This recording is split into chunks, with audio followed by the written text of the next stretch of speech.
On a freezing Christmas Eve, young Jacob, a runaway from an orphanage, seeks shelter in a forgotten chapel where he meets its mysterious, grief-stricken caretaker, Mrs. Hayworth. As the storm rages outside, a secret letter connects their pasts in an unexpected way, revealing truths that change both their lives forever. What hidden connection ties Jacob to Mrs. Hayworth's lost family? And how will the revelation of this shared history transform their future?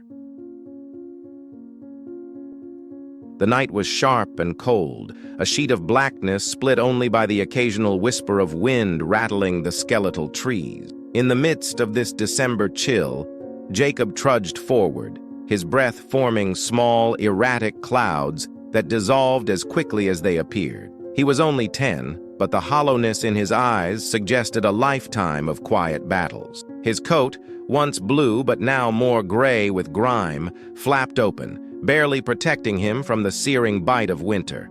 The orphanage he had left behind stood like a silent warden, its doors always creaking, its walls suffocating with memories he'd rather forget. Yet here he was, running with nothing but the flimsy satchel that slapped against his leg with each step. Inside, tucked carefully between old books and a crumpled pair of socks, was a letter sealed with wax, one he dared not open yet. Ahead, almost invisible in the pale glow of moonlight, stood an ancient chapel, long forgotten by the townsfolk. Its roof sagged in defeat, the stained glass shattered and scattered like forgotten prayers on the ground. But to Jacob it promised something more. A roof, a moment's rest, perhaps even safety. As he pushed open the heavy, weathered door, a sharp groan echoed through the dark nave. Dust stirred, mingling with the faint, musty scent of damp wood. He stepped inside and let the door close behind him, the sound muffled by the snow outside. For a moment, there was only silence and the thud of his racing heart. "Who's there?" The voice was stern, rasping, and cut through the dim stillness like a blade. From the shadowed corner near the altar emerged a woman wrapped in a shawl as frayed as her expression. Mrs. Hayworth, the caretaker, was known around town for her solitude and eyes that carried the weight of unspoken stories. Jacob froze, the instinct to flee seizing him until his limbs were tight. But there was something in her posture, not just guardedness, but loneliness that echoed his own. "Please, just for tonight," he whispered, voice breaking like a twig underfoot. Mrs. Hayworth's gaze softened for just a moment before it hardened again. "One night," she said, "but only one, and no secret." She turned her back to him, moving with the stiffness of age and sorrow, disappearing into the gloom at the back of the chapel. The flicker of a solitary candle swayed, illuminating the lines etched deep around her eyes. Jacob slumped against a pew, feeling the hardness of the wood bite into his narrow back. Outside, the wind howled louder, but it felt strangely far away. Here, in the silence of forgotten hymns and crumbling stone, the world seemed to hold its breath. He loosened the satchel's cord just enough to touch the letter hidden within. A shiver ran down his spine, not from the cold, but from the weight of what the night might bring. The night stretched on, marked only by the occasional sigh of the wind and the creaks of the old beams that seemed to moan with the past. And there, beneath that cracked roof, two souls hovered at the edge of discovery, bound by more than the accidental intersection of their lives. Jacob's eyes adjusted to the dimness of the chapel. Shadows leapt and played along the cracked walls as the small candle flickered, casting a warm, fragile light. Mrs. Hayworth busied herself near a back alcove, her movements deliberate yet weary, as if each step took more energy than the last. He watched her, noticing the stiffness in her gait, the way her hand gripped the edge of a worn bench for support. The silence between them stretched, thick and restless. Jacob shifted uncomfortably, his gaze flitting to the stained glass shards scattered like fallen jewels at the base of the tall windows. His fingers brushed the letter hidden in his satchel again, a subconscious check to ensure it hadn't vanished. "Why are you here?" Mrs. Hayworth's voice broke the quiet, neither soft nor sharp, but flat and tired. She didn't turn around, her attention fixed on a rusted lantern she was trying to light. "I had nowhere else to go," Jacob replied, forcing his voice to stay steady. It was the truth, but not the whole of it. He wanted to say more, to explain the dark corners of the orphanage, the heavy silences, the eyes of the other boys hollow and resigned. But words caught in his throat, tangled with memories too bitter to voice. Mrs. Hayworth finally turned, the flame catching in the lantern, casting her face in shifting light. Her eyes, deep brown and lined with years of unspoken grief, met his with an unreadable expression. She took in his slight frame, the too big coat that hung off him like a flag of surrender, and the dirt smudged on his cheeks. "You look like you've seen more than you should," she murmured, half to herself. The sentence lingered between them, heavy with truth. The wind picked up outside, rattling the loose panes of glass in the remaining windows. Jacob shivered, drawing the coat tighter around himself. Mrs. Hayworth watched him for a moment longer before turning and placing the lantern on a nearby table. "Come here," she said, her voice softening, just barely. He hesitated, then obeyed, his legs stiff as he stood and walked the few paces to her. Up close, he saw that her hair was a cloud of white and gray, loose strands framing her face in wisps. The lines around her eyes deepened as she studied him. Without warning, she reached out and brushed the tangled hair from his brow, her hand pausing as if surprised by its own action. "Sit," she said, nodding toward the table. He sat on the edge of a bench, trying to keep the satchel close. Mrs. Hayworth poured steaming liquid from a pot into a chipped mug and set it before him. The scent of herbs and warmth filled his nose, making his stomach clench with sudden fierce hunger. "It's not much," she said, sitting opposite him, her gaze never leaving his face. "But it'll do." Jacob wrapped his hands around the mug, feeling the heat seep into his frozen fingers. He took a careful sip, eyes darting between the woman and the crumbling stone walls around them. The silence grew again, but it felt different now, less oppressive. There was something in Mrs. Hayworth's expression that reminded him of the days when he was smaller before the orphanage, when faces still smiled at him with genuine care. "I need to ask you something," she said after a while, her eyes narrowing just a touch. "Why does a boy like you carry a satchel so tightly, as if it holds more than just a few scraps?" Jacob's heart thudded once, hard and loud in his chest. He glanced down at the satchel, then back up at her, panic flaring before he pushed it down. "It's just things that matter to me." Mrs. Hayworth tilted her head, studying him. She opened her mouth to respond, but closed it again, choosing silence over confrontation. Instead, she stood up, her shawl slipping slightly from her shoulders, and moved back to her chair by the altar. The candlelight flickered, casting shadows that made her seem both stern and fragile. "Finish your drink," she said quietly. "Then you can sleep on the pew closest to the heater. It doesn't work well, but it's better than nothing." Jacob nodded, the mug shaking in his hands as he took another sip. The liquid was hot, almost scalding, but it spread warmth through him that made his eyes sting with the memory of safety, a feeling he thought he'd forgotten. His gaze drifted to Mrs. Hayworth, who was staring at the flame with eyes that reflected the past, lost in places Jacob couldn't follow. And in that moment, as the wind pressed against the old chapel's walls like an unwelcome visitor, both of them sat surrounded by the silence of shared unspoken stories. The only thing that connected them now was the secret nestled in the satchel, waiting for the right moment to change everything. The hours crept by, punctuated only by the occasional groan of the wooden beams and the wind's relentless hum. Jacob lay on the narrow pew, eyes half closed, listening to the soft rustle of Mrs. Hayworth shifting in her chair. He traced the edges of the letter inside his satchel, the paper worn smooth from his constant touch. The question she had asked earlier still clung to the room, as if daring him to respond. Sleep teased him, but never fully arrived, chased away by the relentless thoughts racing in his mind. He recalled the nights at the orphanage, the cold floorboard, the shadows that seemed to whisper of loneliness, and the guards who spoke more with glares than words. He never felt safe there, not really. And yet, in this hollow, crumbling chapel with a stranger, something like safety began to unfurl in him, fragile as the flame flickering nearby. "Can't sleep?" Mrs. Hayworth's voice cut through the quiet, rougher now, edged with fatigue. Jacob shifted and sat up, careful to keep the satchel close. "No, ma'am."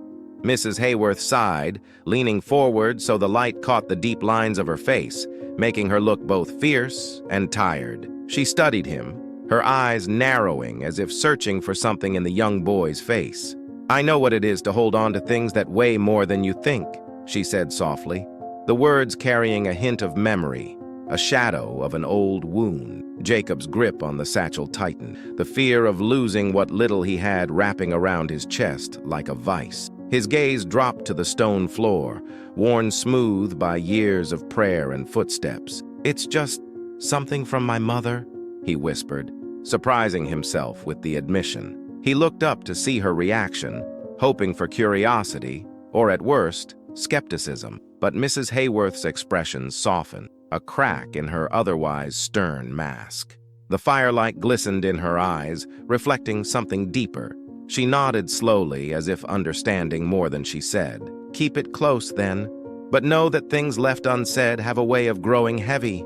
Jacob shifted, uncomfortable with the way her words seemed to echo inside him. The silence that followed was different, weighted, not with mistrust, but with a shared recognition. He watched as Mrs. Hayworth leaned back, eyes fluttering closed, though sleep didn't seem to find her any more easily than it did him. The next morning, the storm had stilled, leaving the world outside blanketed in snow, a muffled silence pressing against the walls. The sky was a dull gray, promising more cold, but not the ferocity of the night before. Jacob awoke to the faint crackle of a fire and the scent of something warm, a porridge, simple and thin, simmering in a small pot over a makeshift stove. Mrs. Hayworth moved slowly, a hand pressed to her back as she stirred the pot. Jacob sat up, wiping the remnants of sleep from his eyes, and watched her. There was a slight tremble in her hand that she quickly hid when she noticed his gaze. The small, guarded smile she offered was the closest thing to kindness he'd seen from her yet. "Eat," she said, pointing to a chipped bowl she had set on the table. "We don't have much, but it'll do." Jacob stepped forward, the satchel never leaving his side. He dipped the wooden spoon into the bowl, the warmth spreading through him with each bite. He hadn't eaten anything so filling in weeks. For a moment, the knot in his chest loosened, and he let himself savor the simple comfort of being cared for, however fleeting. "You said it was from your mother," Mrs. Hayworth said suddenly, breaking the silence. Her eyes were fixed on him, unreadable but intent. Jacob swallowed hard, his appetite fading. "Yes, ma'am." "Was she?" The question trailed off, hanging in the cold air. She didn't finish it, but Jacob knew what she was asking. He shook his head. "I never knew her. Just this."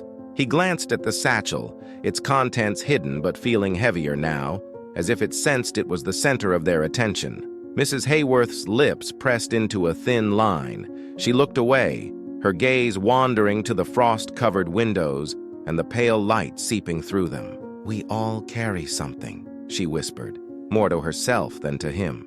Jacob caught the way her fingers reached up to touch an old, faded locket around her neck, its surface dull with age. The silence resumed, but it was different again, shifting into an understanding that neither of them could put into words. In this small, forgotten chapel, the stories they didn't tell seemed to intertwine, threads weaving a tapestry of grief, hope, and secrets not yet revealed. And as Jacob finished the last spoonful of porridge, the letter in his satchel pulsed with meaning, a quiet heartbeat waiting to be read. The day dragged on with the solemn quiet of snowfall and the brittle creaks of the chapel settling around them. Jacob kept close to the warmth of the small stove, watching Mrs. Hayworth as she moved with slow determination, her hands busy with tasks that seemed to keep her anchored. He couldn't help but wonder what memories haunted her, the kind that pulled at the corners of her eyes and made her sigh when she thought no one was listening. After the meager breakfast, Jacob paced near the worn altar, his gaze drifting to the broken stained glass that once told stories of saints and miracles. Now only fractured patches of color clung stubbornly to their frames, streaks of red and blue bleeding into the gray light that spilled through. "Don't go too far," Mrs. Hayworth said, her voice stronger now but still hoarse. "The wood is splintered, and the cold can creep in faster than you think." Jacob nodded but barely listened, distracted by the weight in his satchel. The letter was a secret that gnawed at him, as if it demanded to be shared. He knew it wasn't just his story. It had roots older than him, connected to people he couldn't even name. And now, standing in the shadow of the altar, he felt the weight of those names pressing down. "Why do you stay here?" he asked, breaking the quiet. His voice echoed faintly, as if the chapel itself was startled by the sound. Mrs. Hayworth glanced up from where she sat mending a piece of her shawl. Her eyes, though weary, narrowed with something close to surprise. "This place is mine," she replied after a pause. "It holds pieces of my past." Her fingers worked faster, pulling the thread through fabric with small, sharp motion. Jacob took a step closer, curiosity sparking despite himself. "Did you grow up here?" The old woman's hand stilled, the needle hovering mid-air. For a moment, she didn't answer, and the silence expanded, making the room feel larger and colder. Finally, she set the needle down and met his gaze. "I came here when I lost everything that mattered," she said. "When I needed a place where silence would be kinder than words." Jacob's throat tightened at her words. They resonated with something deep inside him, an echo of loss he didn't fully understand, but felt all the same. He glanced at the satchel again, a question trembling on the tip of his tongue before he swallowed it back. A loud knock startled them both, reverberating through the empty space and sending a shiver down Jacob's spine. Mrs. Hayworth's eyes darted to the heavy door, her expression suddenly guarded. She rose slowly, each movement precise and deliberate. "Stay back," she whispered, the warning sharp. Jacob pressed himself against the cool stone wall as she approached the door. The knock came again, insistent and echoing. With a creak, she cracked the door open, enough to peer out, but keep the visitor from seeing inside. Through the narrow gap, a man's voice drifted in, deep and edged with urgency. "Mrs. Hayworth, I've come to check on you. The storm was fierce last night, and I feared—" "I'm fine, Reverend," she interrupted, her tone polite but clipped. "No need to worry yourself." The pause that followed was heavy, as if the Reverend was weighing her words. "If you're certain," he said finally, though his voice held doubt. "Please, if you need anything, send word." "I will," she replied and closed the door before he could say more. Her shoulders dropped as she turned back, the tension seeping out of her frame. For a moment, she simply stood there, eyes closed, breathing as if she'd just escaped something dangerous. Jacob shifted, the movement drawing her attention. "Who was that?" he whispered. "No one important," she said, though the flicker in her eyes told a different story. She walked back to the chair, each step slower, as if she had aged a year in those few moments. "This town likes to keep watch," she added after a moment, sitting down heavily. "It remembers too well and forgets even better." The cryptic words tugged at Jacob's curiosity, but before he could press further, Mrs. Hayworth's gaze turned sharp. "Enough questions. If you want to stay here, you'll need to help. There's wood to be stacked and cracks to be patched before nightfall." He nodded, understanding that their unspoken truce came with conditions. As he worked, hauling old logs and scraping at frozen splinters with fingers already raw from the cold, he stole glances at her. Each movement she made seemed deliberate, concealing something deeper, something bound to the chapel itself. Hours passed in a blur of small tasks and silence. Just as the last light of day bled into the encroaching dark, Jacob paused, chest heaving from exertion. Mrs. Hayworth watched him from the doorway, her expression unreadable. The satchel, now laid by the altar, seemed to pulse with anticipation. "Jacob," she said, his name a soft command. He turned, startled by the sound. In her hand was the locket he'd seen her touch that morning. It was open now, revealing the faded picture of a young boy, eyes bright and smiling, no older than he was now. "This is who I lost," she whispered, her voice quaking. "And it's who I've been trying to remember, even when the world forgets." Jacob's heart thudded, the image in the locket burning into his mind as if searing a path directly to the letter in his satchel.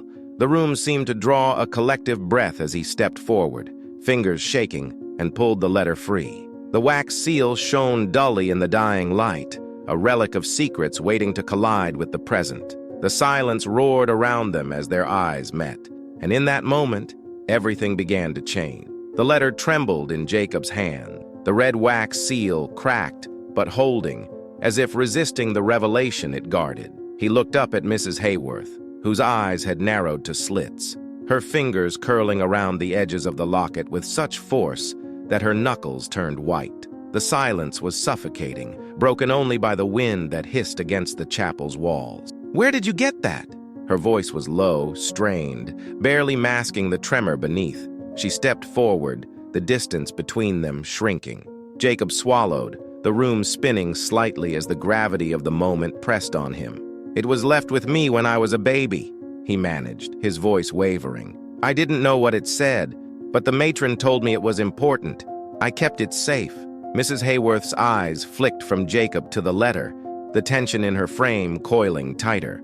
With a deep breath, she reached out, her hand hovering over the parchment, fingers trembling before she pulled back. "You should read it," she whispered, her voice a mix of fear and longing. Jacob hesitated, the weight of the years pressing on him. He tore the wax seal with a small, decisive motion and unfolded the paper. The ink, though faded, was still legible. His heart pounded as he read aloud, voice halting and choked.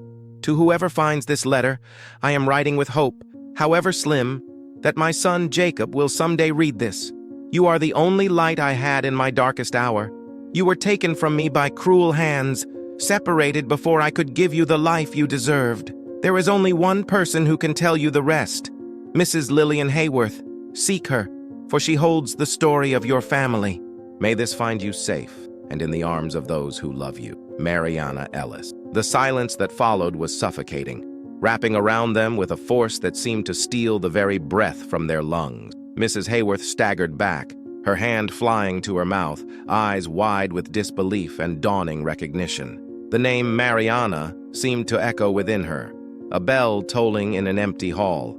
I knew her," she stammered, her voice breaking as tears welled up, turning her eyes into shimmering pools. "Mariana Ellis was my son's love, my daughter-in-law in all but name. They kept you hidden from me, from him. My son never knew he had a child." The revelation hit Jacob like a wave, carrying with it pieces of a past he had never known, pieces that now fit together with jagged edges. The old woman's grief was raw, fresh, as if the wound had just been torn open. She sank into the nearest pew, the locket slipping from her grasp and landing with a soft thud. Jacob stood rooted, the letter slipping from his fingers to the floor. He felt untethered, as if the chapel's stone walls and icy drafts were the only things keeping him from being swept away. "Your son? He never knew?" he repeated, the question trembling on his lips like a broken promise. Mrs. Hayworth shook her head slowly, eyes distant, seeing something only she could. "He was drafted before Mariana could tell him. The war took him before he ever returned home. She came to me once, desperate and afraid, but I didn't understand. God, I didn't understand what she was trying to tell me."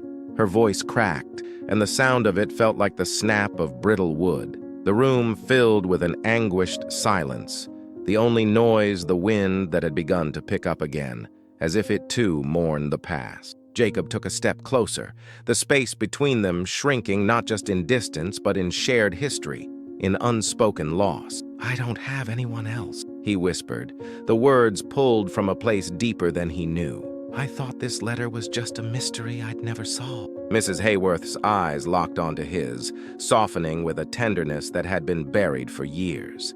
She reached out, her hands shaking, and drew him close. For the first time, Jacob felt something other than the weight of solitude. He felt warmth, belonging, as if the aching spaces in both of their lives were beginning to fill. "Neither did I," she whispered, her voice full of something more than pain now, something close to hope. As the last light of day faded into the cold embrace of night, the letter lay between them, no longer a secret, but a bridge. The chapel, once a hollow place of forgotten hymns and memories, seemed to sigh with the weight of the truth revealed. The walls, which had borne witness to decades of loss and silence, now held the faint, fragile echoes of reunion and redemption.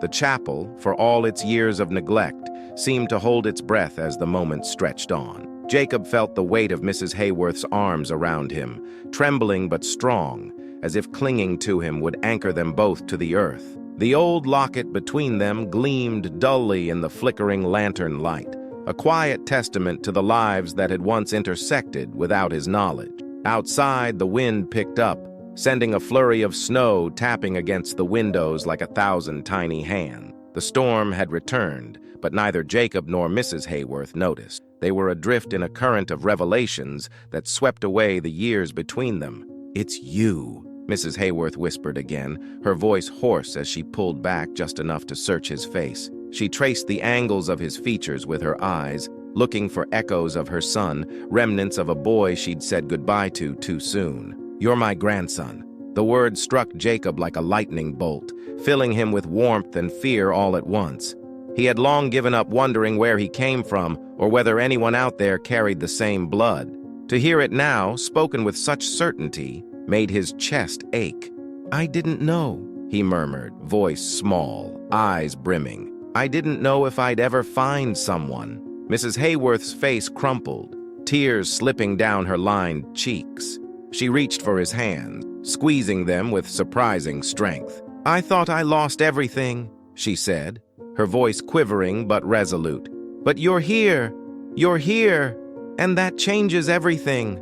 Jacob felt the knot of fear in his stomach begin to unwind, replaced by something unfamiliar, hope. The letter lay open between them, its words no longer a painful mystery but a revelation that bound their pasts into a fragile present.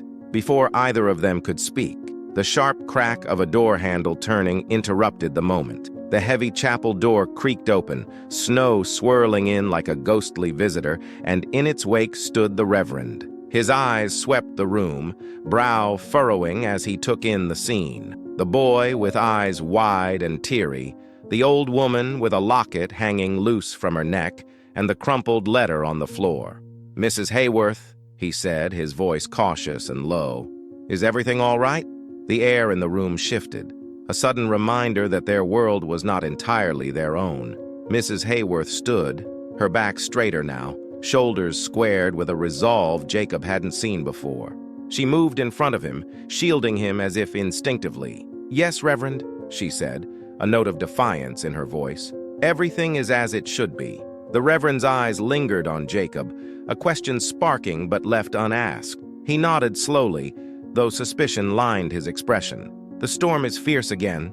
I thought you might need assistance." "I appreciate your concern," Mrs. Hayworth replied, softer now, but with a finality that brooked no argument.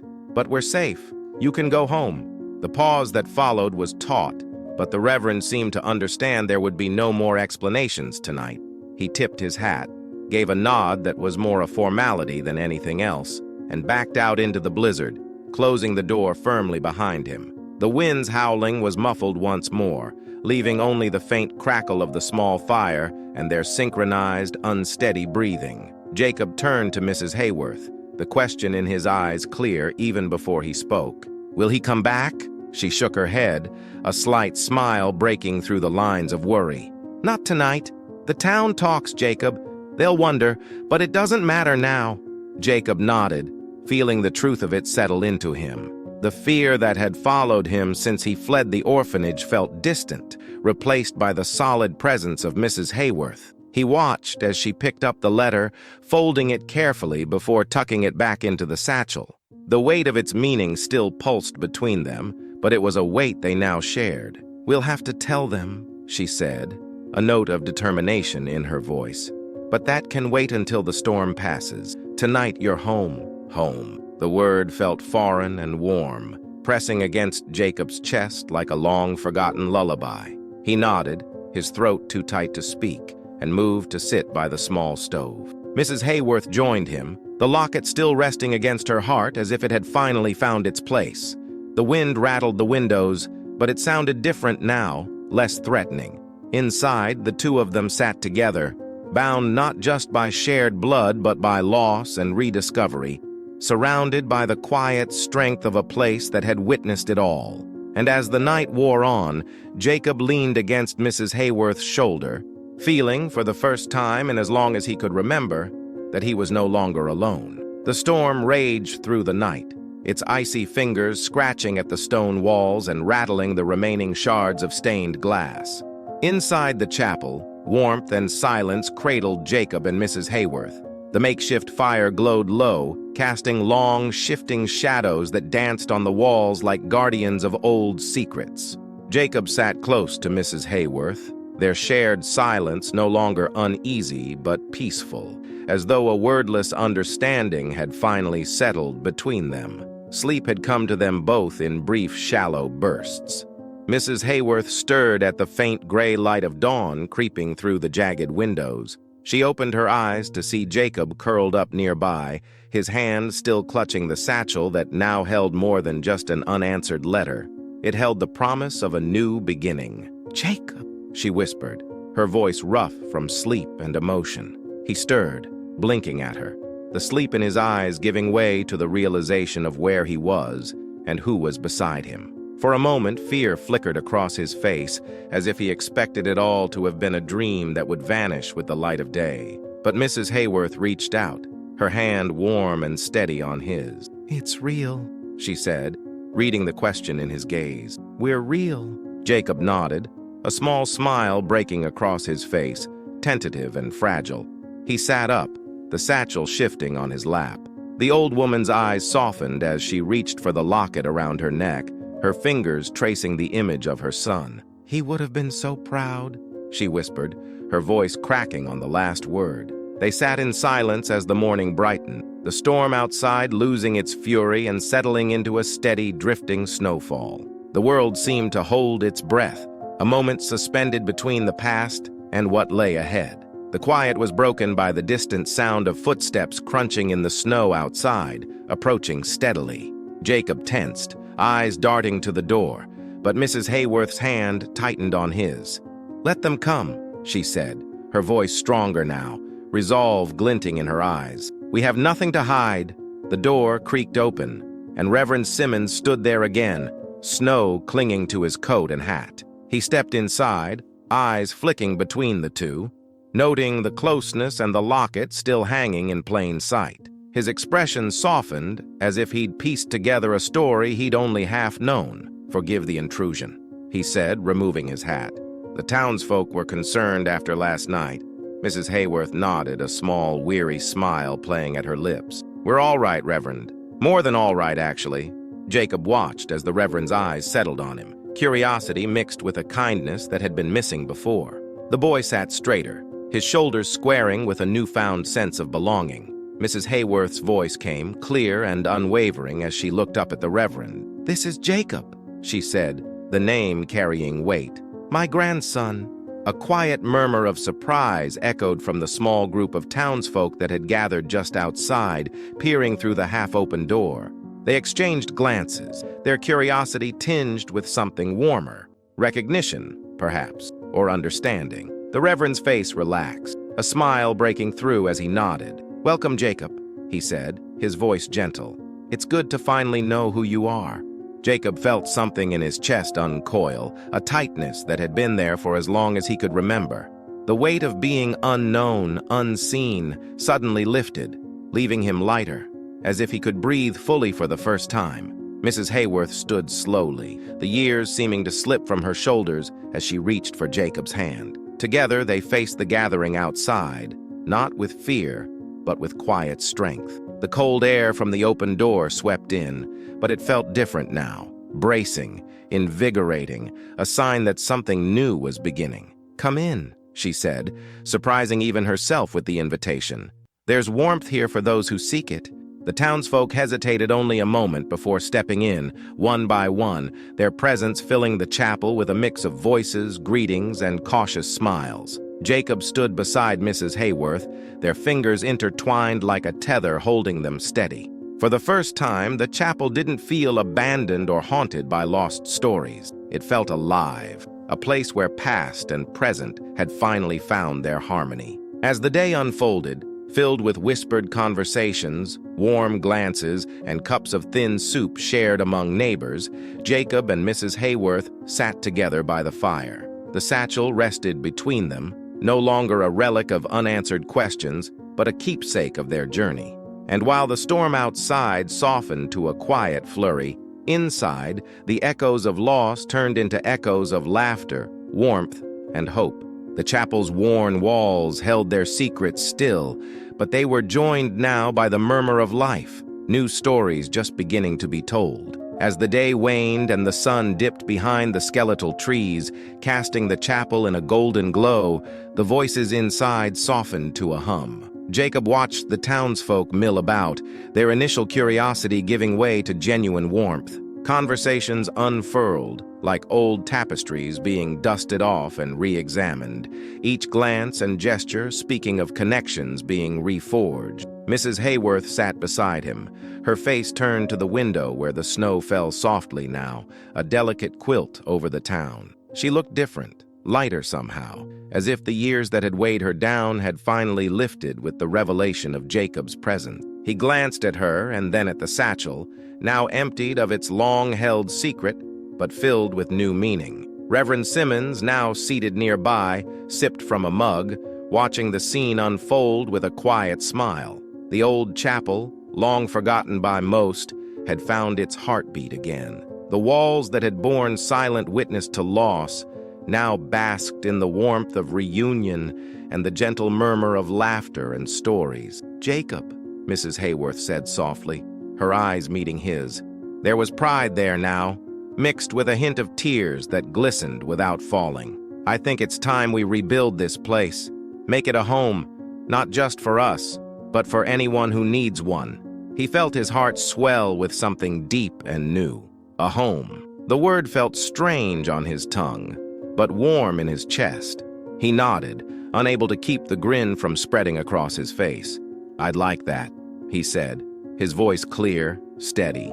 The townsfolk began to filter out as the sky darkened, their footsteps trailing soft paths in the snow. Each farewell was accompanied by a touch to Jacob's shoulder, a kind word to Mrs. Hayworth. The chapel door closed with a soft thud, leaving the old woman and the boy in the glow of the fire and the company of quiet. Jacob stood, the exhaustion of the past few days pressing on him, but it was a good sort of tired. He moved to the altar, where the cracked stained glass caught the last of the light. He reached out, tracing the pieces that had once formed whole images, now scattered like fragments of a forgotten tale. "We'll fix this too," Mrs. Hayworth said, joining him, her voice full of promise. She placed a hand on his shoulder, steady and sure. Piece by piece, he turned to her, the fire casting their shadows long and intertwined on the stone floor.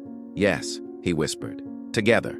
Outside, the wind had stilled completely, and the chapel stood as it had for decades, but no longer alone. Inside, warmth wrapped around them, not just from the fire, but from the unspoken understanding that they were no longer solitary figures adrift in the world. They were family. As the last flame in the stove flickered and danced, Jacob's eyelids grew heavy. Mrs. Hayworth guided him back to the pew that had become his bed, covering him with her own worn shawl. She sat nearby, the old locket warm in her palm, its tiny clasp now open, revealing the photograph of her son. She gazed at it with a smile, the tears finally slipping free, not just for what was lost, but for what had been found. The wind outside seemed to hum a softer song now, carrying the scent of snow and new beginnings. The chapel's walls, once echoing with silent laments, held a different sound tonight. The quiet breathing of two souls, bound by loss and discovery, beginning to dream not of what was past, but of what could be. If this story touched your heart, join us at HeroKind Stories for more tales of resilience, connection, and the power of hope. Subscribe to stay with us and share this moment with friends who might need a reminder that sometimes the past and present come together to build a new future. Click through for the next story that will warm your heart and inspire your spirit.